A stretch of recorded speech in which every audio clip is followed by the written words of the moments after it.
Generic introduction sentence. London Comicon 2016. Well, I'd say it was the end of the year one. There's two of them. One of the kind of midpoint near the beginning of the year, one near kind of the endish of the year.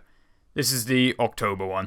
But anyway, it was pretty alright, I thought. I mean, this is the 4th or 5th time possibly I've been to London Comic Con, and even though it has nothing really to do with comics, really, but that's not the point. It's just kind of anything to do with kind of nerd culture, or if you're alone in your basement, it's like one of the 2 times a year you'll crawl out to go be with public people. The second time is for the other Comic Con that happens in London. I drove down to London Comic Con on Saturday. Couldn't get there on Friday, couldn't get there on Sunday. So Saturday it was. Got there around that 10ish, which was actually a kind of good time because before 10, you can move around and you can see stuff. So at that time, I just went and had a quick walk around the place. Saw most of the stuff. I really didn't have any intention of buying anything, really. I mean, there is stuff you can buy. Loads of stuff you can buy. Shit that's really weird. Shit that's really interesting.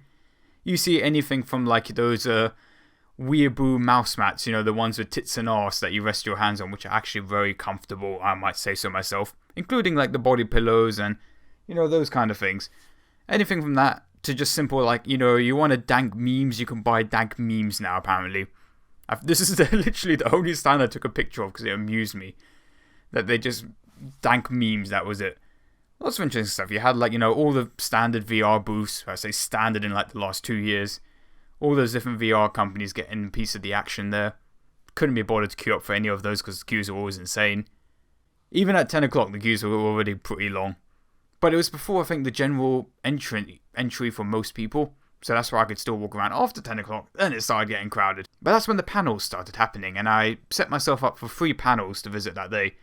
So the first panel I visited was the TomSka one.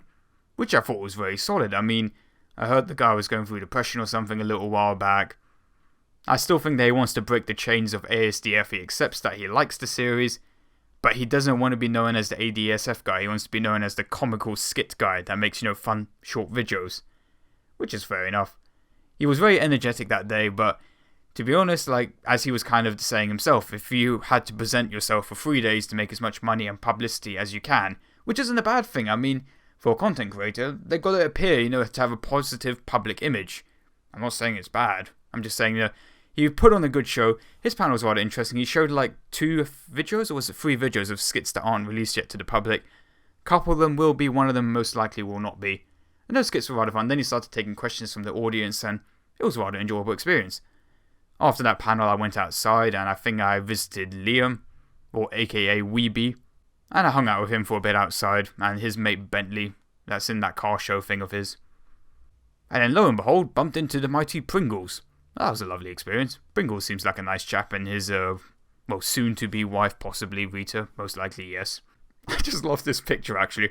I noticed the pose they kind of pull off in all the other photos, but he's like, right, listen to you, mate. You fucking what, mate? You're taking the piss out of me. Hey, that's kind of the vibe I got. Anyway, so after meeting the mighty Pringles for a few moments, hung outside for a bit more, just looking at general cosplays, because inside the convention hall, it's like 60 bajillion degrees, or more realistically, it's probably near like 25 degrees Celsius or 26 degrees Celsius. Normally, for you guys that don't know how Celsius work, kind of, the average is 20 degrees centigrade. That's what, you know, office AC will be set to. It is rather unpleasant in there, and if you are wearing a costume with a covered headpiece or wearing anything more than one layer, you're fucked. It's boiling inside. I don't know how. I mean, the conventions, they know how many tickets they sell for Comicon because they sell all of these tickets like in advance. I think you can buy some on the day, but it's very risky and there's a big queue for it. But they know roughly how many people are turning up, and yet every time it is still boiling in there. I'm pretty sure they're going AC, but the Excel Center doesn't want to run it. Got to keep those costs down. So all the cosplayers kind of flock to outside because A, you can probably breathe out there and not drown in your own sweat inside your helmet. And 2, you actually got a bit of space to maneuver around, and it's very good for photo taking because you've got some natural light coming in. Light London, pick one. It was very cloudy that day, so not many good photos from anyone, but you could still give it a go. That's kind of where all the group meetups happen, like, you know, all the Doctor Who's meet here, all the Deadpools meet at this time, all the Ruby fans meet there at that time. So then generally that's kind of like the chill out area. If you get bored of the convention center, you head outside for a bit. Anyway, after that, I decided to head back in again and meet up with some other friends that were inside already. Hung out with them for a bit, found some more weird stuff to see. And after that, it was time to go to the mighty Dingles panel, so I went and visited that panel. I say panel, it wasn't really much of a panel per se, more of like a mini presentation with a signing at the end. That was very nice. It was about World War II Japanese warships, kind of how the Japanese seem to idolize them, like kind of Japanese people get a boner over their World War II warships. And so that presentation was relatively interesting, kind of just talking about why do Japanese people like, World War II warship animes a hell of a lot. You got your Katana collection, your Blue Arpeggio, some other thing, generic other anime with boats in it. It was a fairly enjoyable thing too. It was a bit more engaging than the other panels, like he actually came with content prepared to talk about. I say content prepared, I mean like maybe he wrote 2 or 3 bullet points, but you know what the mighty Dingles is all about. You just give him like a one line and he'll ramble for 40 minutes about it. This is going to be a short video, folks. I'm just going to talk about this one quick topic 40 minutes later, still going. Yeah, so anyway, after like 50 minutes of talking, then he'd run out of time. He'd done this talking. It was really interesting. I'm sure you can find a video of it online somewhere. I'm sure someone recorded. Somebody recorded the one he did last time he was there, which was the girls under Panzer. Just clips from the show that he liked talking about what happened, describing kind of what happened and a bit of stuff about it. Yeah, it's online somewhere, just go Google it. After that, he did a signing, that was very nice. I got a signature! It was really cool, and the same day I was celebrating 20,000 subs. So I thought that was pretty neat. It felt like a good day, because I got a signing from the mighty Thimbles, and I also was celebrating 20,000 subs, because I literally broke it that day when I was at the convention centre. And look, it's even on the, whatchamacallit, signature? No, signing? Whatever it is, here's a picture of it, oh, it's so cute. And when I looked at the mighty Zimbabwe's website, I found a video, and I was just about in a little section of it, and I looked derpy as shit, because I was just looking around at the time, and it reminds me of like that rear gunner in any of the planes in War Thunder at the moment, the kind of jerky head movements up and down. I promise that's not what I'm normally like. Anyway, after that signing, buggered off for a bit. Oh, bumped into a guy that had a really cool Metro 2033 cosplay. I thought that was pretty sick. I had a lovely chat with him for like 10 minutes about the game. I heard actually, completely off topic though, I heard that they might actually be working on a third Metro, that same studio. It's not in the pipeline yet, but possibly. I think the Stalker devs are working on an FPS. But apparently the Metro devs they're trying to draw up plans for possibly doing a third game in the series, single player focused. I absolutely loved the last 2 Metro games, and I'm not even banging like the Slavic or Russian drum here, no. Those were generally good, single-player, story-focused campaign survival, semi-horror. It's not exactly horror-focused, like, Resident Evil, the early games were like Resident Evil 4, but then again, those games, yeah, it is a horror. Metro is kind of horror. There are some spooky shit in that. Anyway, after that, headed over, walked around a bit, met up with my other friends again, sweated my ass off inside for another hour or 2. Then, it was time to go to the Ashens panel. And that was also another interesting panel, but not as interesting as the mighty Pinballs, though. Because Ashens he didn't have anything really prepared to talk about. At least like when TomSka came, he had content prepared that roughly he was going to talk about something for 15 minutes, then take questions for the other 15 minutes. Whereas Ashens, for you guys that don't know, Ashens is the guy that does shitty reviews on his couch of shitty Poundland products. And he's done a couple of, films before, short films before, and they're fairly interesting. I should have said, by the way, TomSka is also, he's famous for the ASDF series. But he also makes short skits online, and those are mostly what he focuses on now. He says he's going to work on the ASDF 10, but he's working on it extremely slowly, like he hasn't made any of the animations or anything yet, which he doesn't do anyway. It's the jokes mostly. He said he's come up maybe like just under half of it. And don't hold your hopes up, give it maybe more than 6 months before he even thinks he might finish it. Possibly. But Ashens rolled up and he did a thing, he's like, alright, here's what we're going to do. I'm going to take questions, or I can review your shitty stuff. I really wanted him to review my lovely Samushka that I'd been eating for the whole time, like popcorn, for like, the last 2 panels I'd been in. I was eating for this panel. He answered the guy. Oh, I was really, really sad about it. He came so close to me. But he took a question from the guy that was behind me. He didn't, so unfortunately I couldn't get him to review my Samushka.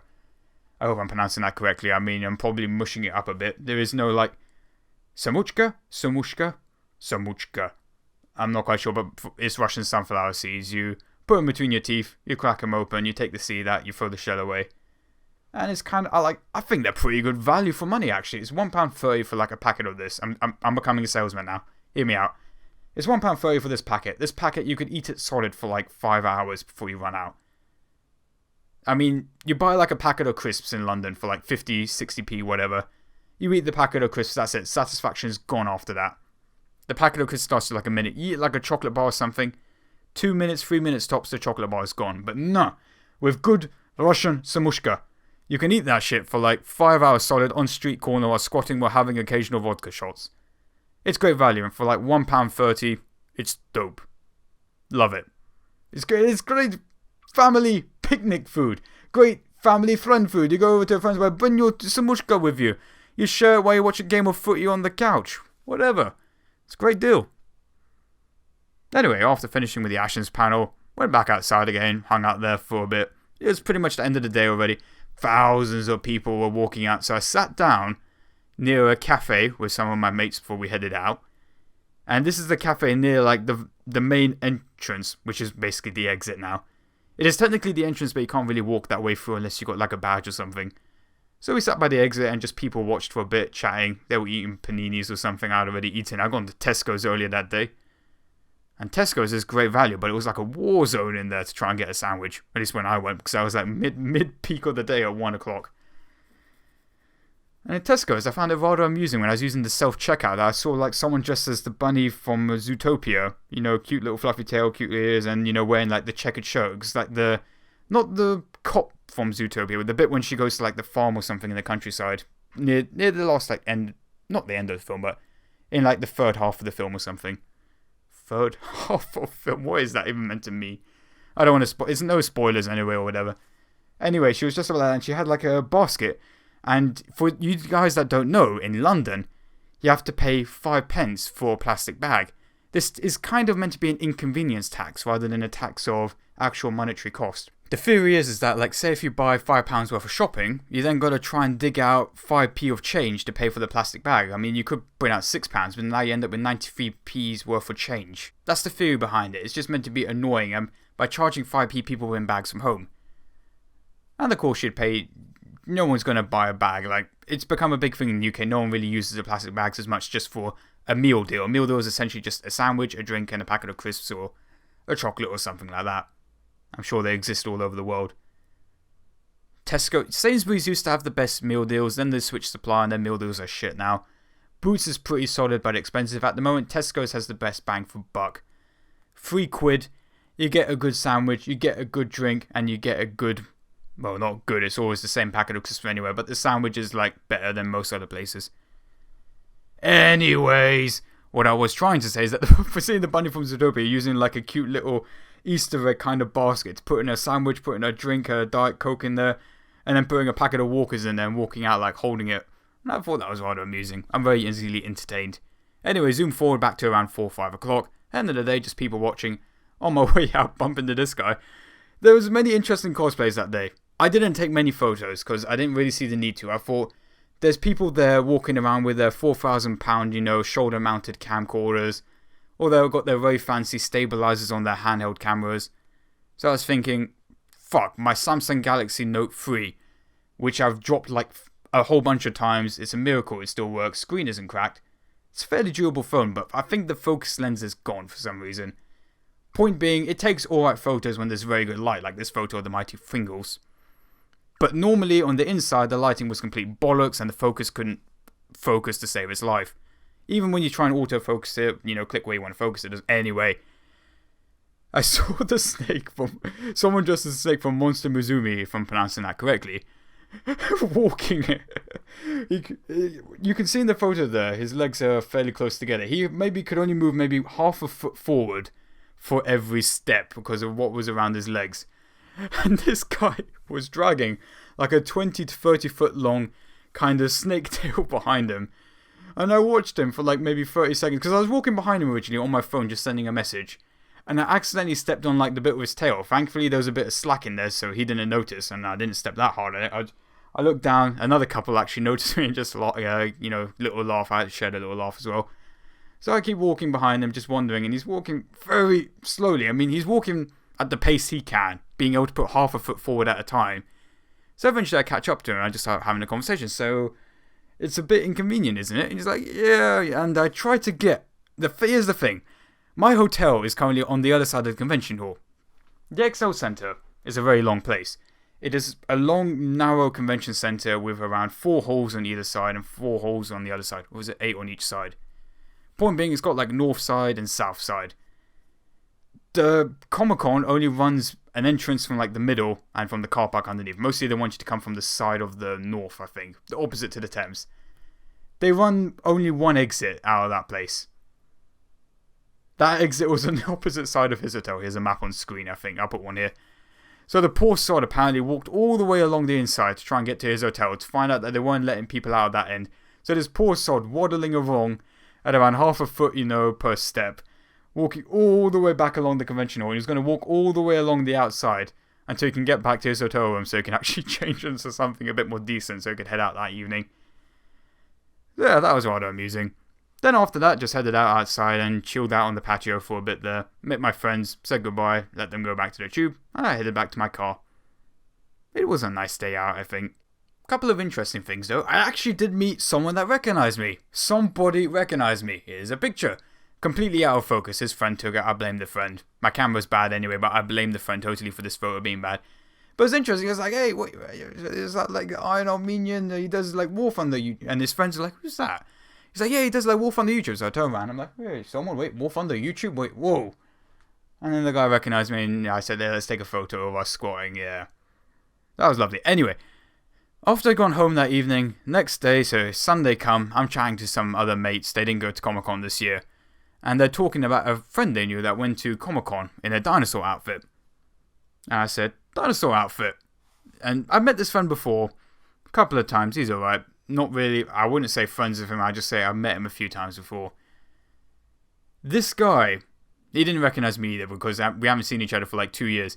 This guy was walking around Comicon in like an inflatable dinosaur outfit that was, a good 7 feet, 8 feet tall. I noticed this guy like 30 times that day but didn't know it was him. The sod even came outside, was like walking around outside at one point, snuck up behind me when I was having a chat with someone. And, did the things like, oh shit, what was that? You know what I mean? Like, you're seeing, like, your peripheral vision behind you. Snuck up behind me. I see it was like, fuck, what was that? And, he just continues to walk past, dinosaur mode, whatever, just chilling. I thought that was pretty neat, because I didn't know it was him. He didn't know it was me either. So, obviously, sent him a message on Facebook. He found the whole affair funny. That's about it, really. I don't have much else to discuss about Comicon. I just thought it was a fun day out for a nice Saturday. It was pretty chill. I mean, everyone's really chatty as well. Like, you meet someone, met a guy, in Cherno cosplay. That guy was chatty. Chatted about him for DayZ for like 10 minutes. Actually, more like 5 to 10 minutes. And he was a very nice chap. Met a guy in the convention. When I was visiting one of the panels, my phone had like 15% charge left. Guy next to me had a portable charger he was charging his phone with. I asked if I could borrow it just for a bit. And he said, yeah, sure, just use it for the panel. My phone's basically at full anyway. So that was nice. I would have run out of charge that day if that guy hadn't charged on my phone. So, the saint of charging phones or the saint of portable chargers had my back that day. Got my phone up to a whole 38%. And that allowed me to last for the rest of the day because I couldn't find any chargers anywhere. There's no plugs on walls everywhere. They've hidden that shit. I think I about covered everything about Comicon. I mean, it wasn't really that exciting probably, but it was about the day out and it's just a fun day out for me. I mean, I know people travel many miles to come to Comicon. They drive here, they fly here, they arrive, they stay in a hotel nearby, they visit it for the whole 3 days to get the whole Shazam experience, the after parties, the official parties, etc., etc. But for me, it was just a lovely day out. I spent my Saturday there, then I went out in the evening, something completely unrelated. So yeah, I don't know what the conclusion is for this video. It was just a fun day out. And if you guys want to be there, I'll probably be there for the summer Comic-Con as well in London. Anyway, thank you for watching. I think this is alright. Give me some feedback below. Maybe I missed out something.Maybe you noticed me there. I mean, it's pretty... You might have noticed the massive Armenian flag that I had on my back. It's pretty hard to avoid. It was, I mean, at least, like, I thought having that thing on my back, people might notice me from a bit further away. But it clearly worked for one person, which was more than I expected. Anyway, take care. Have a good day. Bye. Like, comment, and subscribe, or I'll break your f***ing legs.